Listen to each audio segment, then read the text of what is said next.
Ahora, seamos honestos. Creo que llegamos a estos momentos y días de Navidad de formas diferentes. Algunos creo que estamos ocupadísimos, casi no tenemos tiempo para nada, cantando esa canción de Rosalía que dice, baby, no me llame, que yo estoy ocupada. Estábamos tan ocupados como muchos de vosotros que ayer a las 4 de la tarde recibí un mensaje de una compañera de trabajo diciendo, enhorabuena, Elder y Ana, por vuestro aniversario. Yo digo, Ana, Lavín, compadre, es nuestro aniversario hoy. Se nos había olvidado los dos, 17 años de matrimonio, por cierto.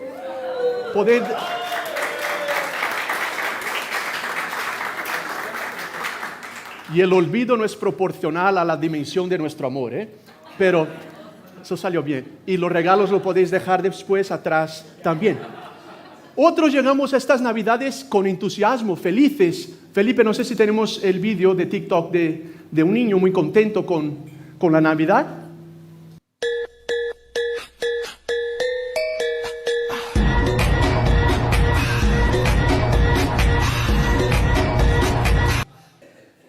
Otros llegamos preocupados por la crisis y el aumento de los precios, que es una barbaridad. Sacamos, por favor, el otro vídeo de alguno de nuestros árboles de Navidad. No me va a tragar la pobreza. Voy a hacer lo que tenga que hacer para estar bien. Seamos sinceros, algunos también abrazamos estas fechas con algo de nostalgia, tristeza, incluso las encuestas lo muestran. Parte de la sociedad tiene esas emociones estos días, porque de pronto la vas a vivir sin esa persona que tanto amas, o estás viviendo una separación, o estás viviendo una crisis personal, y estas fechas a veces parecen acentuar ese dolor. O tal vez algunos la vivimos con una mezcla de esas emociones, ¿o no es cierto? Pero me gustaría en los próximos pocos minutos invitarte desde donde quiera que estés con relación a la Navidad a recordarnos y quizás a algunos contarte el corazón de la Navidad, el significado según los primeros que vivieron la primera Navidad. Porque estoy convencido que ese auténtico significado nos toca a todos, donde quiera que estemos con relación a la Navidad, pero también donde quiera que estemos con relación a lo que pensemos acerca de Dios. Y obviamente quiero invitarte a que vengas conmigo al registro histórico de la primera Navidad, que han sido descritos por unos muy buenos autores, biógrafos de Jesús. Y quiero acampar contigo en uno de ellos llamado Mateo. Qué nombre tan bonito. Nuestro hijo mayor se llama Mateo. Y él nos cuenta en el inicio de su biografía de Jesús, en el primer capítulo de Mateo, lo siguiente. Todo esto sucedió, ¿todo esto qué? Acaba de describirnos la narrativa de la primera Navidad, del anuncio de Jesús. Todo esto sucedió, fíjate por favor, para que se cumpliera lo que el Señor había dicho por medio del profeta. ¿A qué se refiere? Quizás sea la primera vez que estás escuchando algo a partir de la Biblia. Súper interesante. Mateo está haciendo una referencia a Isaías, quien 700 años antes, tenemos los registros también, había anunciado lo mismo. Mateo ahora conecta la historia y dice lo que anunció hace 700 años se está cumpliendo. Otro paréntesis, hay cerca de 300 profecías, anuncios acerca de Jesús en la primera parte de la Biblia que se cumplen históricamente en su vida. La Navidad es histórica, algo ocurrió. Y sigue diciendo, la Virgen concebirá y dará a luz a un hijo y lo llamarán Emmanuel, que significa Dios con nosotros. Este es el corazón de la auténtica y primera Navidad. La realidad de que Dios está contigo y conmigo. Está con nosotros. Sí, ese Dios infinito que creó, por ejemplo, la maravilla de la Sierra Nevada que podemos observar hoy, con el azul del cielo, porque no hay azul como el azul del cielo azul de Andalucía, y con esa Sierra Blanca, ese Dios que te creó a ti y a mí, no sé si lo sabías, si extendiéramos el ADN de una sola célula de nuestro cuerpo, su longitud superaría los 1,80 m, más o menos mi altura. Y si fuéramos capaces de enlazar el ADN de los miles de millones de células del cuerpo humano, podríamos llegar a la Luna y volver a la Tierra varios miles de veces. Un largo trayecto, ¿no te parece? Ese Dios, ese Creador, deja su trono, se hace un ser humano y se acerca a nosotros. Entra en la historia hace 2000 años en la persona de Cristo. Y esa es la Navidad. Dios hecho ser humano. Y esto, mis amigos, lo cambia todo. Y Mateo no solo lo describe, pero luego pasa a mostrarnos algunos ejemplos que nos ayudan a visualizar esa realidad de un Dios con nosotros. Por ejemplo, un poco más adelante en el capítulo 8 de su libro, nos cuenta lo siguiente: que cuando Jesús bajó de la montaña, lo siguieron grandes multitudes. Y un hombre que tenía lepra se le acercó. Lepra, alguna enfermedad de la piel en ese entonces, hacía con que una persona tuviera que ser marginada de la sociedad. No podía ya vivir en el mismo sitio y había algunas aldeas para personas con lepra. Incluso andaba con unas campanas para avisar desde lo lejos: yo tengo lepra, no te acerques porque te voy a infectar.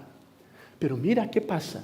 Un hombre con lepra se acerca a Jesús y le dice, arrodillado: Señor, si quieres, puedes limpiarme. Imagínate lo que estará pasando en la mente de ese hombre. Y sigue contándonos Mateo en su registro histórico ahora de ese Jesús que creció. Jesús extendió la mano y tocó al hombre. Tocó a ese hombre y le dice, queda limpio. Y al instante quedó sano de la lepra.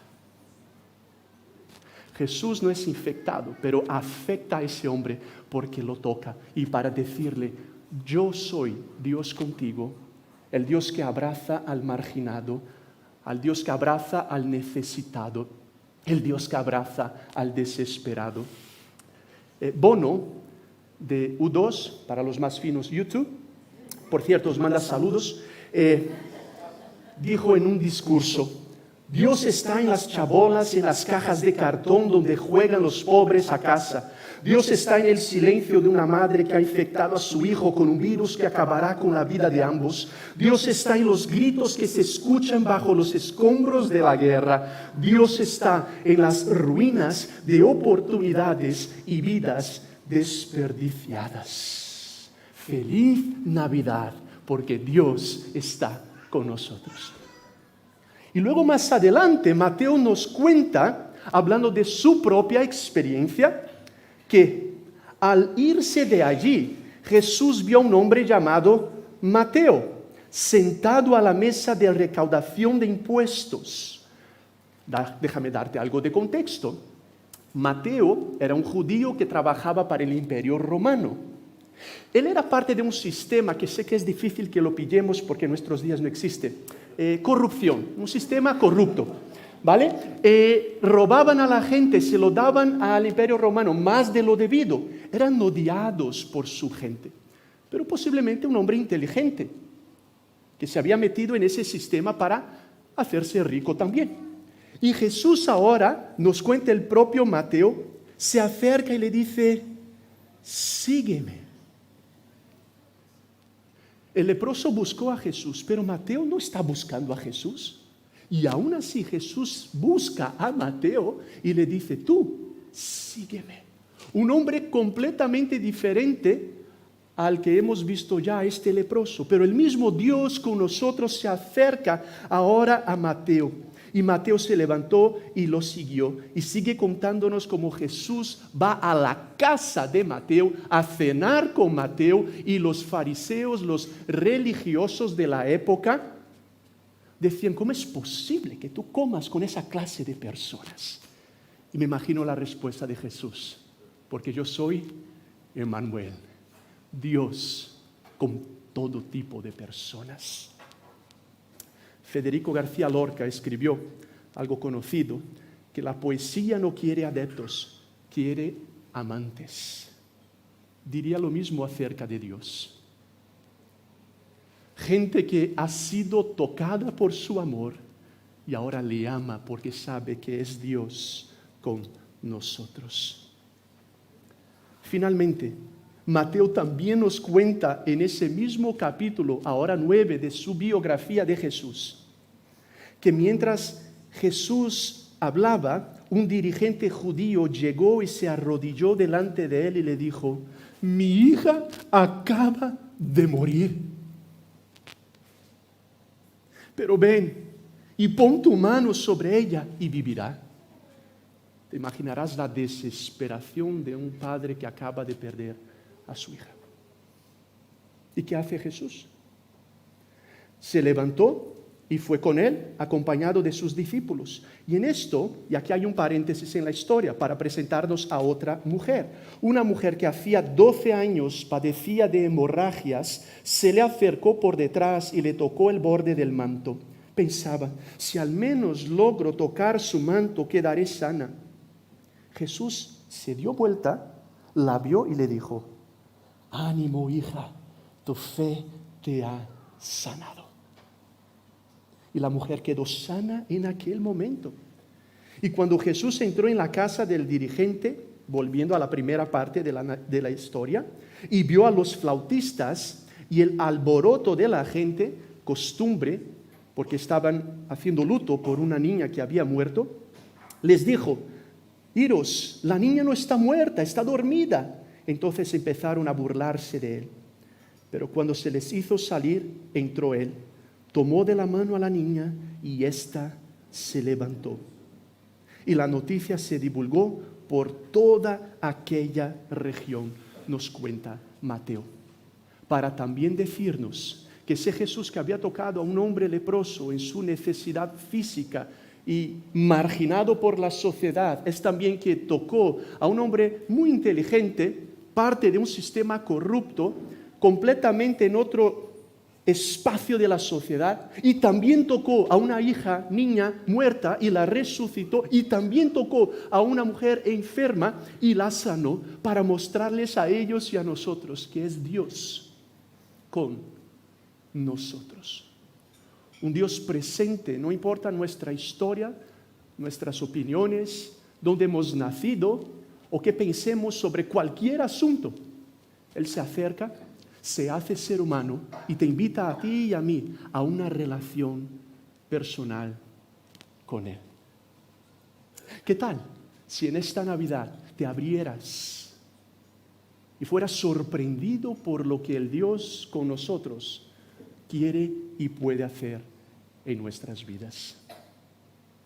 Déjame terminar contándoos algo que nos pasó la otra semana. Llegábamos a casa, Ana, los niños y yo, con algo de prisa, y veníamos en el autobús que tenemos. Son 4 niños, como varios sabéis, tampoco es tan grande, son 7 plazas, pero Valentina nunca se sienta atrás, lo suele hacer Mateo el mayor, pero ese día se sentó ella en la parte de atrás. Estaban los 3 niños, Ana y yo. Aparcamos justo enfrente de nuestra casa. Como sabéis, vivimos en el epicentro de Andalucía, se llama Cuyar Vega. Lo digo porque tenemos amigos que están con nosotros desde ahí también, estamos súper contentos. Pero bromas aparte, aparcamos justo enfrente. Ana salió corriendo por la prisa que teníamos a casa. Luego veo que los niños salen también, cierran las puertas. Y yo salgo, cierro la puerta. Noto algo que nunca me había pasado, pero no aparqué muy bien. Muchas veces pasa, pero en fin, entré a casa, digo, dejo esas cosas, ahora vengo y aparco mejor. Entro en casa, dejo las cosas y vuelvo. Abro el coche, entro y en eso escucho: ¡ah! ¡Me habéis dejado sola! Dejé a Valentina y cerré el coche. No me había pasado, desde la semana anterior, no me había pasado eso. No, te imaginarás cómo me sentí. La abracé, la calmé, fue rápido, pero ella expresó el mayor temor que yo también tengo. Y tú también tienes. Y todos tenemos. El estar solos. Sentirnos rechazados.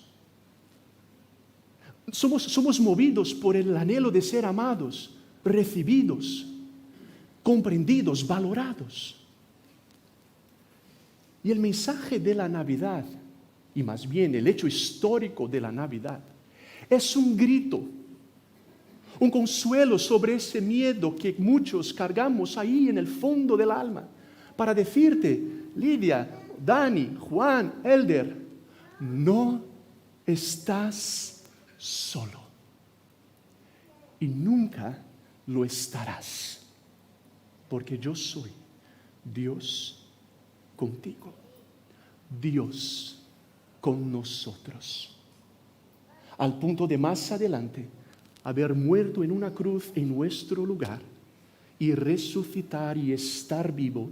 Y sigue invitando a hombres y a mujeres de Granada y de todo el mundo a recibir el regalo de lo que Él ha hecho, ese perdón, esa reconexión con Dios, esa paz sobrenatural, esa vida eterna, porque Él vino, y en palabras de Jesús, de tal manera Dios amó al mundo, que dio a su único Hijo, para que todo aquel que crea en Él no se pierda, pero tenga vida eterna.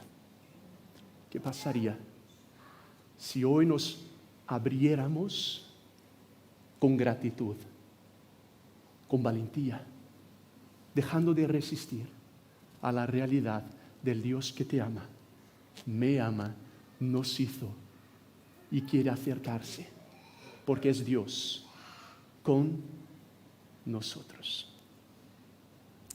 Puedo invitarte a que hablemos con Él nuevamente. Quisiera darte algunos segundos para, en tu mente o corazón, responder a la palabra de Dios.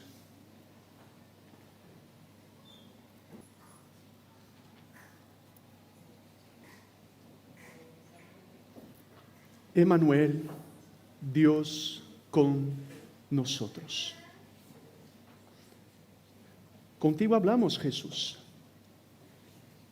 Hemos visto en la historia la belleza, la maravilla, lo sorprendente de la realidad de la primera Navidad, de lo que realmente significa celebrar estas fechas, aunque en nuestra cultura pueda haber tantas fantasías que hemos añadido, tantas costumbres que celebremos, pero qué importante es rescatar el corazón de la Navidad.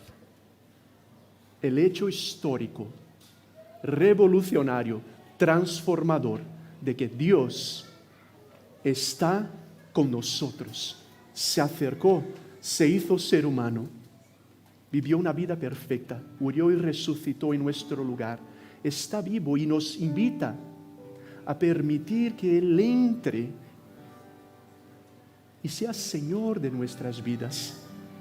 Y con gratitud recibamos el regalo de su presencia, de su amistad, de cómo eres capaz de reorientarnos y llevarnos al sentido, al significado, a los propósitos para los cuales hemos sido creados.